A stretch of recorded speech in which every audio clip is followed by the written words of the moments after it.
Breaking news पे बड़ी खबर आपको बता दें, यूपी से आ रही है। यूपी में लगातार बुलडोजर एक्शन चल रहा है और इसी कड़ी में अब आगरा में भी बुलडोजर एक्शन देखने को मिला है, जहां पर एक अवैध कॉलोनी को ध्वस्त किया गया। साथ ही सर्वे किया जा रहा है धार्मिक स्थलों को लेकर कि कहीं वो अवैध तो नहीं। इसी पर ज्यादा अपडेट के साथ मेरे साथ मौजूद है मेरे सहयोगी हर्ष जी। सर, क्या कुछ चल रहा है आगरा में बुलडोजर एक्शन को लेकर? देखिए, उत्तर प्रदेश में जिस तरीके से मज़ारों को ध्वस्त किया जा रहा है, अब कई और ऐसी मज़ारें हैं जो सड़कों के बीच में बनाई गई हैं। अभी उसको फिलहाल सर्वे कराया जा रहा है। हालांकि आगरा की जिस तरीके से हम खबर बता रहे हैं, तो आगरा में अभी कॉलोनियों को ध्वस्त किया गया है जो अवैध तरीके से बनी हुई थी। लेकिन आगे आने वाले समय में मज़ारों को भी तोड़ा जाएगा, क्योंकि ये कहा जा रहा है कि कम से कम 10 मज़ारें ऐसी हैं जो अवैध तरीके से बनी हुई हैं। हालांकि अभी उसका सर्वे कराया जा रहा है। आपने देखा था पिछले दिनों सिद्धार्थनगर में किस तरीके से 108 साल पुरानी फागू शाह मजार को तोड़ा गया था। इसी तरीके से वाराणसी में भी कई मजार ऐसी थी जो कहीं ना कहीं अवैध तरीके से बनाई गई थी और उसे अब तोड़ा जा रहा है। लेकिन सवाल ये है कि आखिर ये सड़कों के बीच मजारें बंद कैसी जाती हैं और आखिर उसे तोड़ने का काम सरकारें क्यों नहीं करती हैं, ये बड़ा सवाल है। हालांकि योगी आदित्यनाथ की सरकार मजारों को तोड़ने का काम कर रही है, वो तस्वीरें हम देख रहे हैं। लेकिन इससे पहले कि सरकार ने ये कार्रवाई क्यों नहीं की? आपने देखा होगा कई जगह पर आप अगर रेलवे स्टेशन गई हो तो रेलवे स्टेशन पर भी मजार आपको नजर आ जाएगी और रेलवे पटरियों के बीच में भी मजार नजर आ जाती है।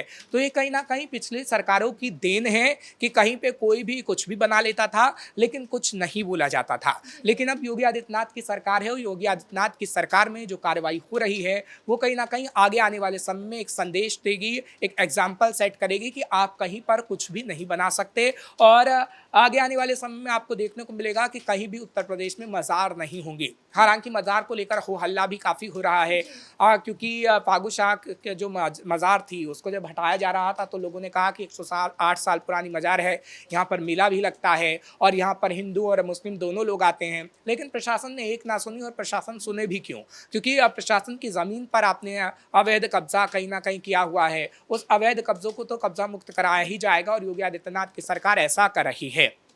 लेकिन जो विपक्ष है वो बार बार तो यही कह रहे हैं कि आप बार बार धार्मिक स्थल को क्यों टारगेट कर रहे हैं, वो भी जानबूझकर अल्पसंख्यक या फिर कहे कि सीधा सीधा मुस्लिम समुदाय के धार्मिक स्थल को क्यों टारगेट किया जा रहा है? देखिए, मुस्लिम समुदाय का धार्मिक स्थल की बात इसमें कुछ भी नहीं है, बात अवैध निर्माण की है। क्योंकि अभी घरों को भी तोड़ा जा रहा है जो अवैध तरीके से बनाए गए हैं, वो तो कोई धार्मिक स्थान नहीं है। और दुकानों को तोड़ा जा रहा है, वो तो कोई धार्मिक स्थान नहीं है। जो वाराणसी में दुकानें तोड़ी गई हैं वो हमने देखा है, उसमें हिंदुओं की भी दुकानें हैं, उसमें मुसलमानों की भी दुकानें हैं, ईसाई की भी है, सिखों की भी दुकानें हैं।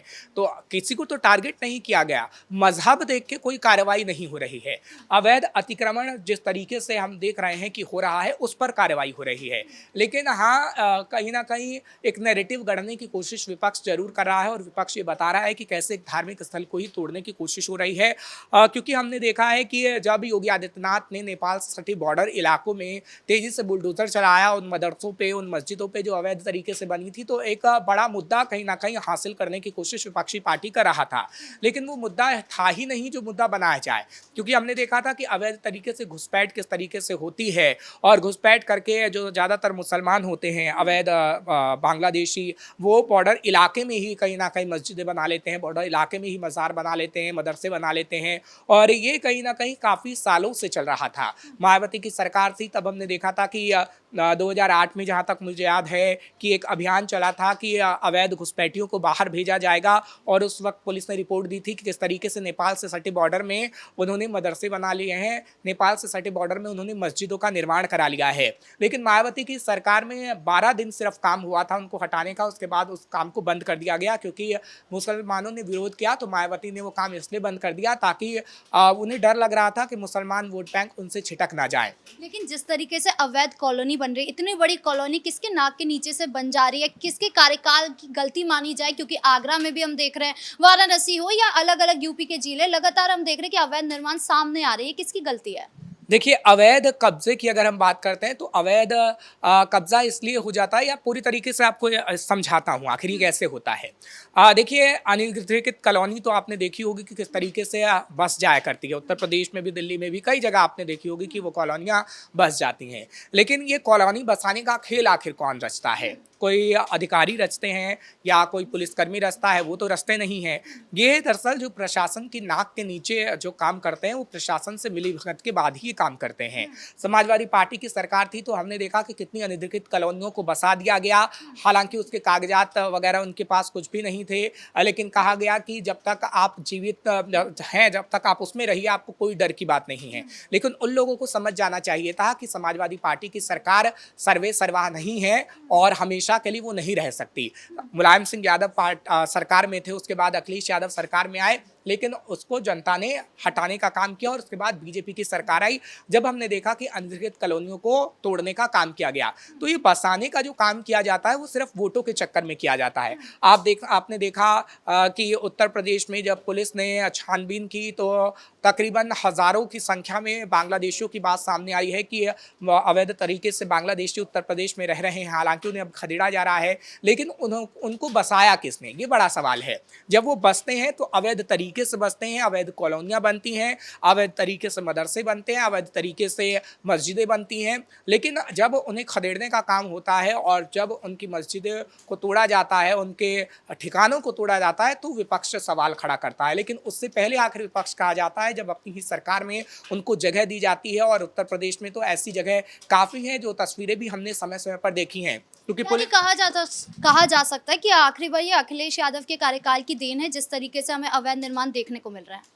बिल्कुल, क्योंकि जब पुलिस ने खास तौर पर छानबीन भी की थी तो पता लगा था कि मायावती की सरकार में और अखिलेश यादव की सरकार में ही ये बसाए गए हैं और उनको कागज़ तक नहीं दिए गए। हालांकि उनके पास कोई कागजात ही नहीं है, क्योंकि अगर आपके पास चाहे पावर ऑफ अटॉर्नी हो या फिर रजिस्ट्री हो, आप वो तो दिखाएंगे ही ना, लेकिन वो कुछ भी ऐसा नहीं था और इसलिए आगरा में इन कॉलोनियों को तोड़ा गया है। हालांकि वाराणसी की अगर मैं बात करता हूँ तो वाराणसी में हमने देखा है कि किस तरीके से वाराणसी में दुकानों को तोड़ने का काम किया गया, लेकिन उन दुकानों के पास कागजात थे और उन दुकानों के पास पूरी तरीके से जो सबूत थे वो दिखाए सरकार को। बस बात इतनी थी कि उन्होंने 10 से 12 फुट दुकानों को आगे कर लिया था। अच्छा, जिस तरीके से बुलडोजर एक्शन चल रहा है, इसका कितना फायदा सीएम योगी को पहुंचने वाला है आने वाले चुनावों में? क्योंकि हम देख रहे हैं कि विधानसभा चुनाव भले ही दूर है, लेकिन तैयारी शुरू हो गई है और उससे पहले पंचायत चुनाव है, जिसको लेकर भी आपको लगता है कि क्या कुछ फायदा हो सकता है उन्हें? देखिए, बुलडोजर एक्शन से फायदा तो होना तय है, क्योंकि इसका फायदा पिछले चुनावों में भी मिला था जब विधानसभा चुनाव हुए थे, लेकिन पंचायत चुनाव है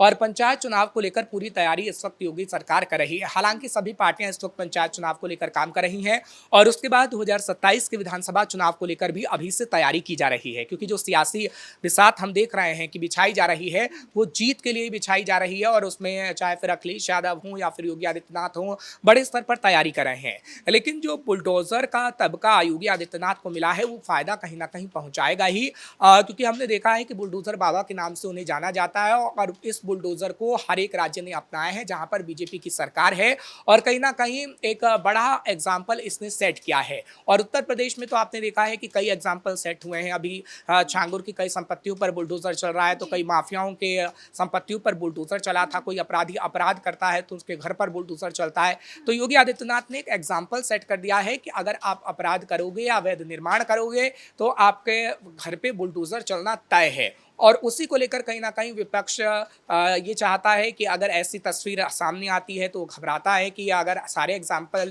सत्ता पक्षी सेट कर देगी तो आखिर उसके पास कौन सा मुद्दा बचेगा। सीएम योगी जो है लगातार बड़े लोकप्रिय नेता बनते जा रहे हैं। हम सुन रहे हैं कि दिल्ली के जो मुख्यमंत्री है रेखा गुप्ता, उन्होंने भी यही कहा था कि मुख्यमंत्री जो है वही मेरे फेवरेट है, उन्हीं के मॉडल पर मैं काम कर रही हूँ। तो आपको लगता है कि उनका मॉडल बिल्कुल कामयाब होते जा रहा है? देखिए, इस मॉडल को सभी ने अपनाया है। आपने ठीक कहा कि दिल्ली में भी बुलडोजर चल रहा है, क्योंकि आज गुरुग्राम में भी चला है। गुरुग्राम हरियाणा में भी बुलडोजर चला है। दिल्ली की बात करते हैं तो दिल्ली में भी बुलडोजर चला, क्योंकि सुप्रीम कोर्ट का हालांकि ऑर्डर था चांदनी चौक इलाके में, क्योंकि हमने देखा है कि किस तरीके से अवैध निर्माण किया गया है और कई और इलाके हैं जहां पर बुलडोजर चल रहा है। तो आप कह सकते हैं कि मॉडल किस तरीके से अपनाया जा रहा है और इस मॉडल की तारीफ हो रही है, लेकिन इस मॉडल से विपक्ष को काफी परेशानी हो रही है। इस मुद्दे पर ज्यादा अपडेट के लिए आपका बहुत बहुत धन्यवाद। यानी कुल मिलाकर सीएम योगी ये साफ कर चुके हैं कि अतिक्रमण और अतिक्रमणकारियों को बख्शा नहीं जाएगा। लगातार बुलडोजर एक्शन चल रहा है और इसी कड़ी में अब आगरा में भी देखने को मिला। अब आगे और कौन से जिले में देखने को मिलता है ये देखने वाली बात होगी। ब्रेकिंग न्यूज में इतना ही। कैमरा पर्सन कुणाल के साथ मैं राधिका राज।